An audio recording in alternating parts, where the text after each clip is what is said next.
Hello and welcome to Montana's Peer Network online training, Creating a Recovery Culture.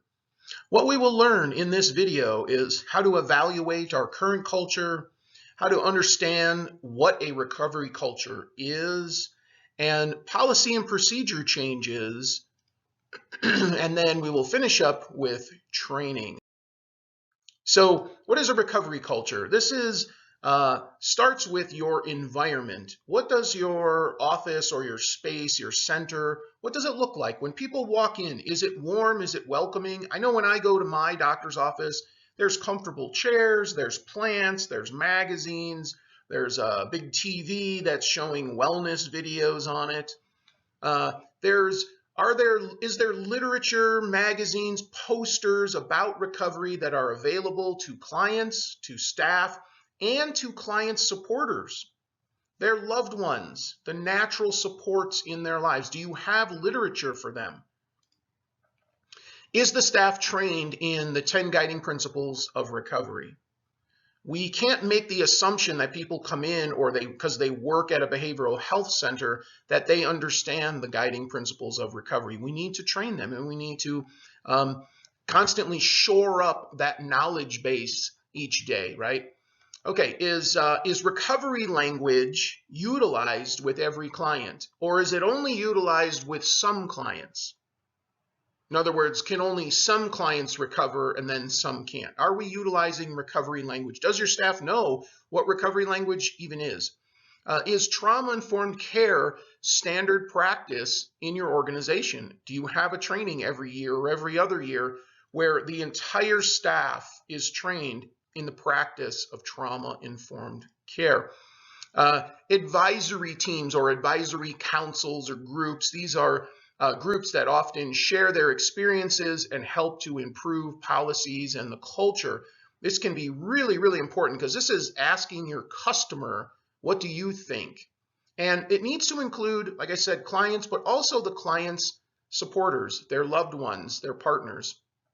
And do we work to avoid burnout, overworking staff? Stress levels are constantly, we're working on those to lower those because they're constantly being pushed up. Lots of demands from people. This is really difficult work. And often in this line of work, pay is not always the greatest. So if we have good culture, a good culture, healthy wellness, we're promoting things, people can feel more positive even though they are making less money. The environment they want is healthy. So how do we figure out what our culture is? Well, the first thing is, we need to do an anonymous all staff survey. And if you don't have a platform for doing that, you can go to something like SurveyMonkey, and you can utilize SurveyMonkey, and you can go on there and make a very easy survey, and you send it out to all of your staff, and it must be anonymous so that people feel free to share with you their true experience. Another option is you can use Montana's Peer Network employer provider readiness assessment. This readiness assessment, and again, I actually didn't say this in the beginning, we're talking about the lens of behavioral health agencies or organizations that are providing peer services, right? So this readiness assessment comes from that place. And so you would give this to your staff, again, totally anonymous, so that they can answer the questions, okay? And it has questions like, does your organization promote the 10 guiding principles of recovery? Yes or no? Is trauma-informed care strongly supported? Do you offer flexible hours for clients?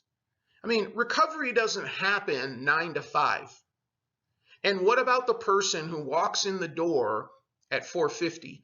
Do they get the same level of care as the person who walks in at 10:30 in the morning? Do we treat them the same? Is the approach the same? Or do we say, well, we're closing soon, and can you come back tomorrow? All right. So the next thing that you're going to do is you're going to evaluate the survey results with your advisory team. Okay, so what are people saying? It's totally anonymous. You don't know where the answers are coming from. You need to sit down, you need to share that. And then you're going to make a list of the positive and negative takeaways. So what are you seeing in there? What are the patterns that are emerging, right? Then you're going to develop a plan to address any issues or to make positive changes. This next one is so important. You have to set SMART goals, right? And SMART goals are specific, measurable, attainable, relevant, and timely goals. We have to be specific about the goal. We have to be able to measure it. Are we achieving the goal? Is it truly attainable? You know, how are we going to train all the staff? Do we close for the day? Or I've seen some agencies, they'll split it and they'll have 2 trainings. So half the staff works in the morning while the other half goes to training, and then they reverse for the afternoon. You know, is it relevant to what we're doing? We want to improve our culture, and is it timely? So if you are willing to go through and evaluate honestly and openly from your staff, you will get a sense of what is my current culture, and then please take a look at the Employer Provider Toolkit for behavioral health organizations who have peer support specialists. This toolkit is free. It's a great resource for you. And it has our evaluation in it. And much of the information that you find in our online videos for employers of peer supporters is really in the toolkit.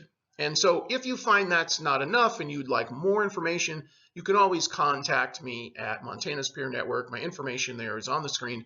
We provide consultation and technical assistance to help you develop an even greater recovery culture. Thank you for tuning in. You can always visit our website also for more trainings from Montana's Peer Network.